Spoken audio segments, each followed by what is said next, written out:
ओम शांति। 16 फरवरी 2024। बाबा के महावाक्य।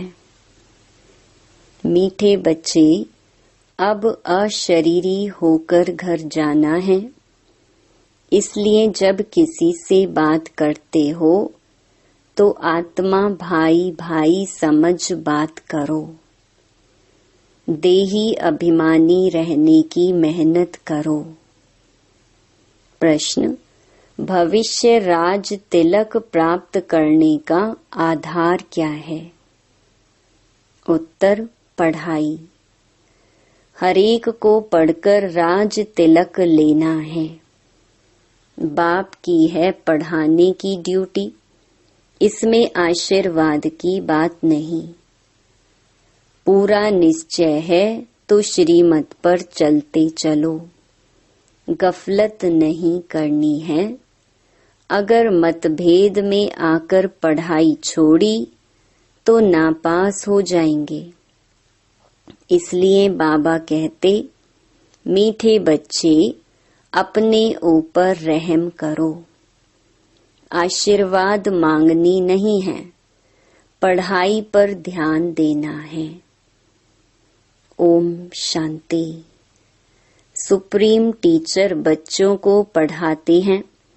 बच्चे जानते हैं परम पिता परमात्मा पिता भी है, टीचर भी है। ऐसा तुमको पढ़ाते हैं जो और कोई पढ़ा न सके।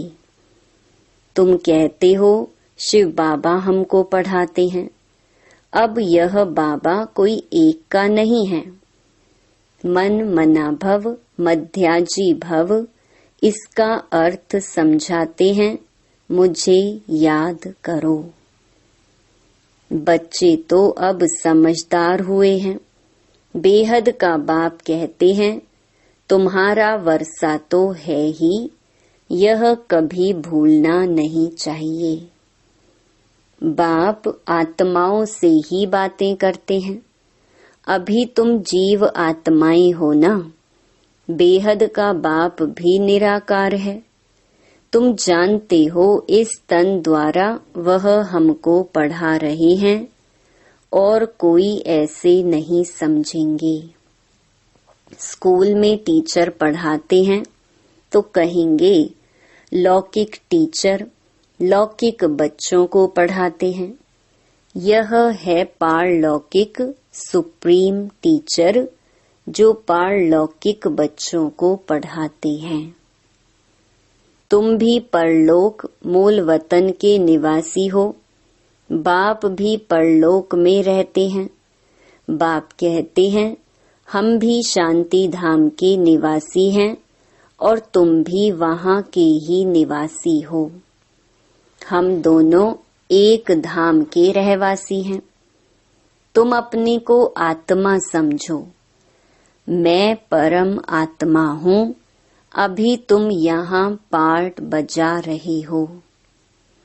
पार्ट बजाते बजाते तुम अभी पतित बन गए हो। यह सारा बेहद का मांडवा है जिसमें खेल होता है।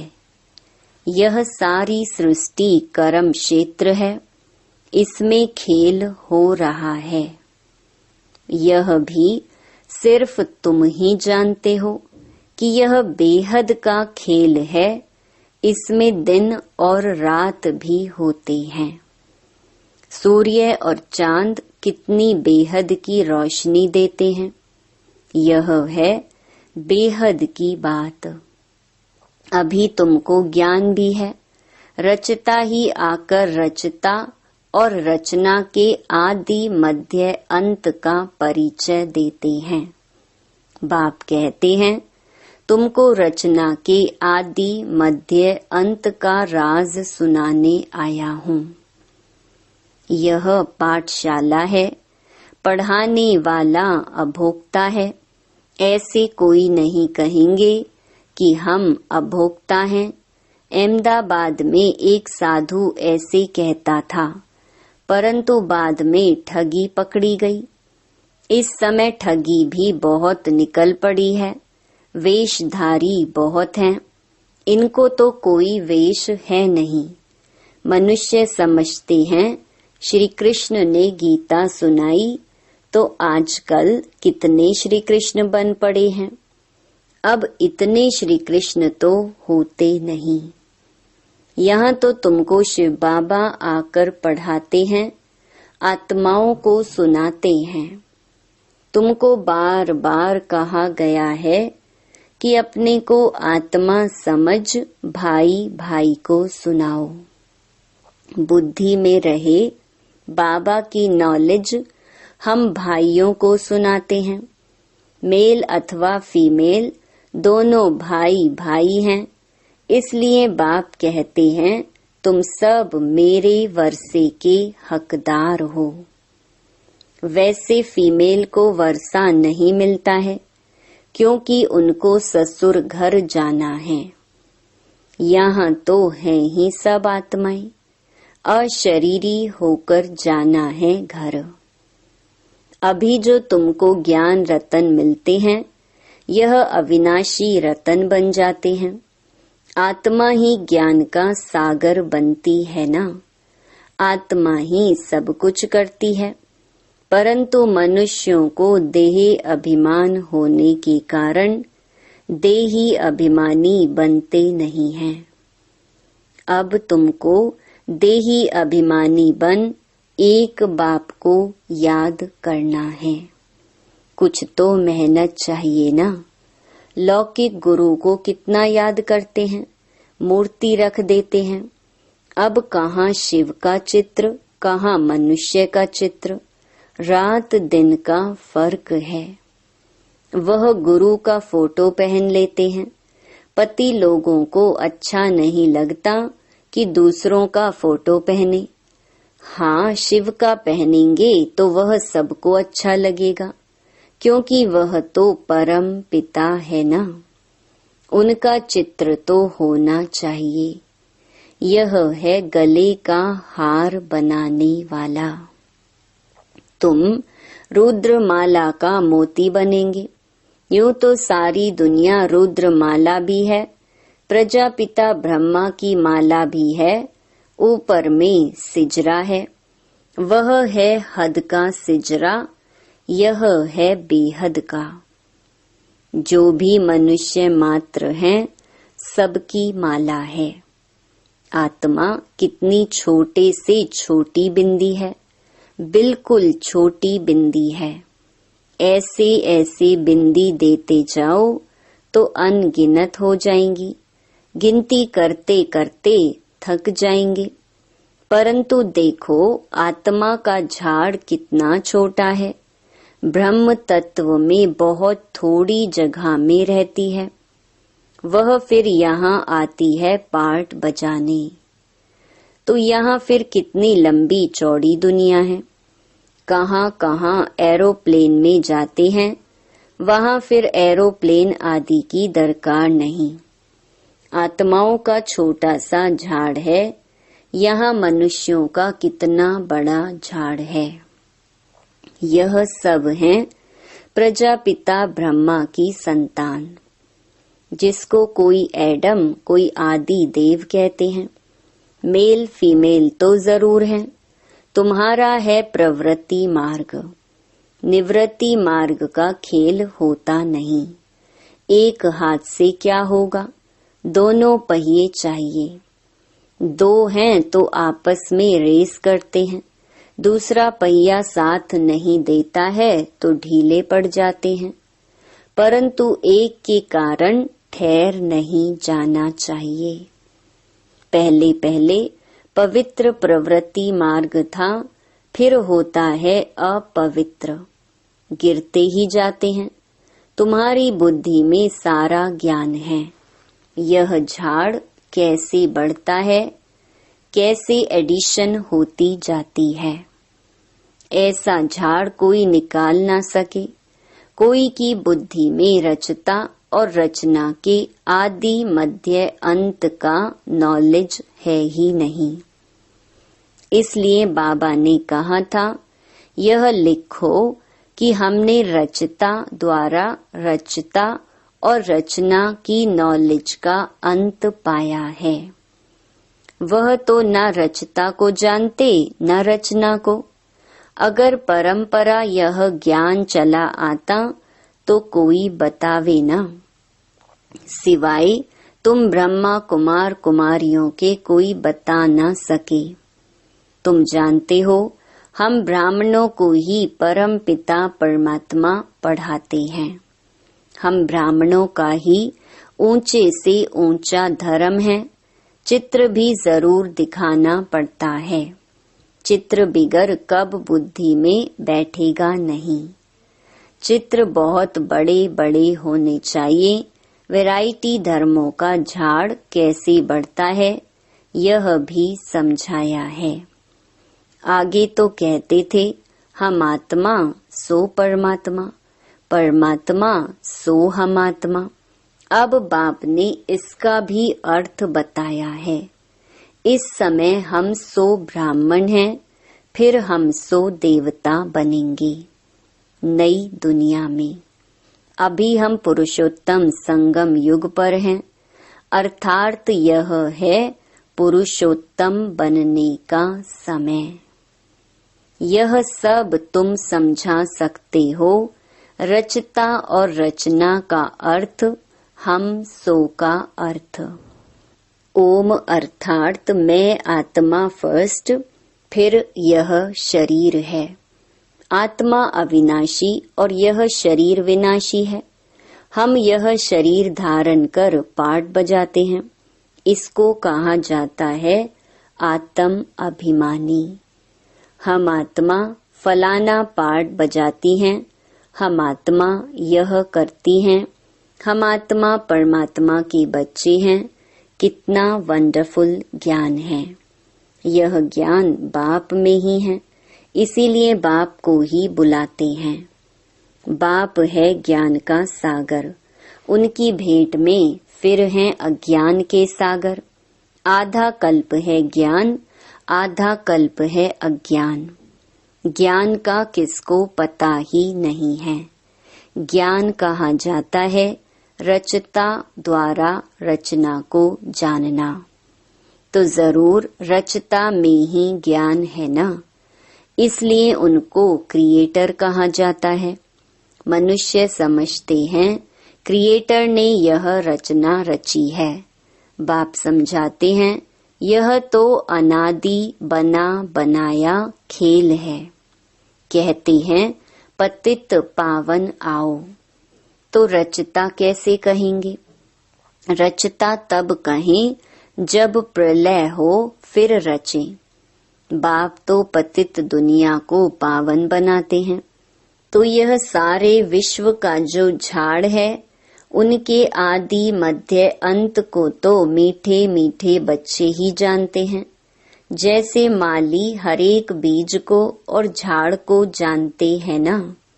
बीज को देखने से सारा झाड़ बुद्धि में आ जाता है। तो यह है ह्यूमैनिटी का, मनुष्य सृष्टि का बीज। उन्हें कोई नहीं जानते, गाते भी हैं परम पिता परमात्मा सृष्टि का बीज रूप है। सत चित आनंद स्वरूप है। सुख शांति पवित्रता का सागर है। तुम जानते हो यह सारा ज्ञान परम पिता परमात्मा इस शरीर द्वारा दे रही हैं। तो जरूर यहाँ आएंगे ना। पतितों को पावन प्रेरणा से कैसे बनाएंगे। तो बाप यहाँ आकर सबको पावन बनाकर ले जाते हैं। वह बाप ही तुमको पाठ पढ़ा रहे हैं। यह है पुरुषोत्तम संगम युग। इस पर तुम भाषण कर सकते हो कि कैसे पुरुष तमो प्रधान से श्रेष्ठ सतो प्रधान बनते हैं। तुम्हारे पास टॉपिक तो बहुत है। यह पतित तमो प्रधान दुनिया सतो प्रधान कैसे बनती है, यह भी समझने लायक है। आगे चलकर तुम्हारा यह ज्ञान सुनेंगे, भल छोड़ भी देंगे, फिर आएंगे क्योंकि गति सदगति की हट्ठी एक ही है। तुम कह सकते हो कि सर्व का सदगति दाता एक बाप ही है। उनको श्री श्री कहते हैं। श्रेष्ठ से श्रेष्ठ है परम पिता परमात्मा। वो हमें श्रेष्ठ बनाते हैं। श्रेष्ठ है सतयुग, भ्रष्ट है कलयुग। कहते भी हैं भ्रष्टाचारी हैं, परंतु अपने को नहीं समझते। पतित दुनिया में एक भी श्रेष्ठ नहीं। श्री श्री जब आए तब आकर श्री बनाए। श्री का टाइटल सतयुग आदि में देवताओं का था। यहाँ तो सबको श्री श्री कह देते हैं। वास्तव में श्री अक्षर है ही पवित्रता का। दूसरे धर्म वाले कोई भी अपने को श्री नहीं कहते। श्री पोप कहेंगे क्या? यहाँ तो सबको कहते रहते हैं। कहाँ हंस मोती चुगने वाले, कहाँ बगुले गंध खाने वाले। फर्क तो है ना। यह देवताएं हैं फूल, वह है गार्डन ऑफ अल्लाह। बाप तुमको फूल बना रहा है। बाकी फूलों में वैरायटी है। सबसे अच्छा फूल है किंग फ्लावर। इन लक्ष्मी नारायण को नई दुनिया का किंग क्वीन फ्लावर कहेंगे। तुम बच्चों को आंतरिक खुशी होनी चाहिए। इसमें बाहर का कुछ करना नहीं होता। यह बत्तियां आदि जलाने का भी अर्थ चाहिए। शिव जयंती पर जलानी चाहिए या दिवाली पर? दिवाली पर लक्ष्मी का वाहन करते हैं, उनसे पैसे मांगते हैं, जबकि भंडारा भरने वाला तो शिव भोला भंडारी है। तुम जानते हो शिव बाबा द्वारा हमारा अखुट खजाना भर जाता है। यह ज्ञान रतन धन है। वहाँ भी तुम्हारे पास अथाह धन रहता है। नई दुनिया में तुम माला माल हो जाएंगे। सतयुग में ढेरों के ढेर हीरे जवाहर थे, फिर वो ही होंगे। मनुष्य मूंझते हैं, ये सब खत्म होगा, फिर कहाँ से आएगा? खानियां खुद गईं, पहाड़ियां टूट गईं, फिर कैसे होंगी? बोलो, हिस्ट्री रिपीट होती है ना। जो कुछ था सो फिर रिपीट होगा। तुम बच्चे पुरुषार्थ कर रहे हो स्वर्ग का मालिक बनने का।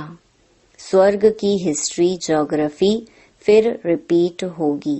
गीत में है ना, आपने सारी सृष्टि, सारा समुद्र, सारी पृथ्वी हमको दे दी है, जो कोई हमसे छीन नहीं सकता। उसकी भेंट में अब क्या है? जमीन के लिए, पानी के लिए, भाषा के लिए लड़ते हैं। स्वर्ग के रचता बाबा का जन्म मनाया जाता है। जरूर उसने स्वर्ग की बादशाही दी होगी। अब तुमको बाप पढ़ा रहे हैं। तुमको इस शरीर के नाम रूप से न्यारा हो अपने को आत्मा समझना है। पवित्र बनना है, या तो योग बल से या तो सजाएं खाकर। फिर पद भी कम हो जाता है। स्टूडेंट की बुद्धि में रहता है ना, हम इतना मर्तबा पाते हैं। टीचर ने इतना पढ़ाया है, फिर टीचर को भी सौगात देते हैं। यह तो बाप तुमको विश्व का मालिक बनाते हैं, तो तुम फिर भक्ति मार्ग में उनको याद करते रहते हो। बाकी बाप को आप सौगात क्या देंगे?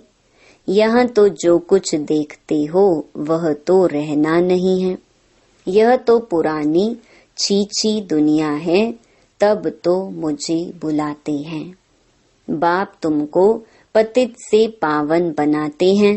इस खेल को याद करना चाहिए। मेरे में रचना के आदि मध्य अंत की नॉलेज है, जो तुमको सुनाता हूँ। तुम अब सुनते हो, फिर भूल जाते हो। 5000 वर्ष के बाद फिर चक्र पूरा होगा। तुम्हारा पार्ट कितना लवली है।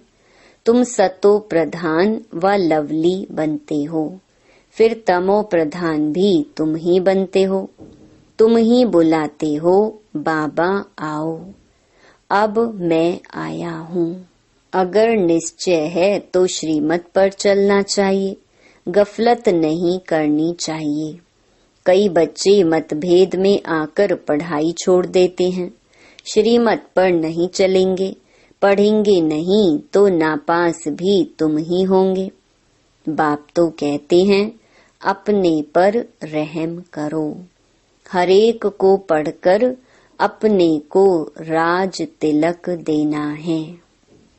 बाप को तो है पढ़ाने की ड्यूटी, इसमें आशीर्वाद की बात नहीं। फिर तो सभी पर आशीर्वाद करनी पड़े। यह कृपा आदि भक्ति मार्ग में मांगते हैं, यहाँ वह बात नहीं। अच्छा, मीठे मीठे सिकिलधे बच्चों प्रति मात पिता बाप दादा का याद प्यार और गुड मॉर्निंग। रूहानी बाप की रूहानी बच्चों को नमस्ते। धारणा के लिए मुख्य सार। पहला, प्रवृत्ति में रहते आपस में रेस करनी है, परंतु अगर किसी कारण से एक पहिया ढीला पड़ जाता है तो उसके पीछे ठहर नहीं जाना है। स्वयं को राज तिलक देने के लायक बनाना है। दूसरा, शिव जयंती बड़ी धूमधाम से मनानी है, क्योंकि शिव बाबा जो ज्ञान रतन देते हैं उससे ही तुम नई दुनिया में माला माल बनेंगे। तुम्हारे सब भंडारे भरपूर हो जाएंगे। वरदान, बाप से शक्ति लेकर हर परिस्थिति को हल करने वाले साक्षी दृष्टा भव। आप बच्चे जानते हो कि अति के बाद ही अंत होना है, तो हर प्रकार की हलचल अति में होगी। परिवार में भी खिटखिट होगी, मन में भी अनेक उलझने आएंगी, धन भी नीचे ऊपर होगा। लेकिन जो बाप के साथी हैं, सच्चे हैं, उनका जवाबदार बाप है। ऐसे समय पर मन बाप की तरफ हो तो निर्णय शक्ति से सब पार कर लेंगे। साक्षी दृष्टा हो जाओ तो बाप की शक्ति से हर परिस्थिति को सहज हल कर लेंगे।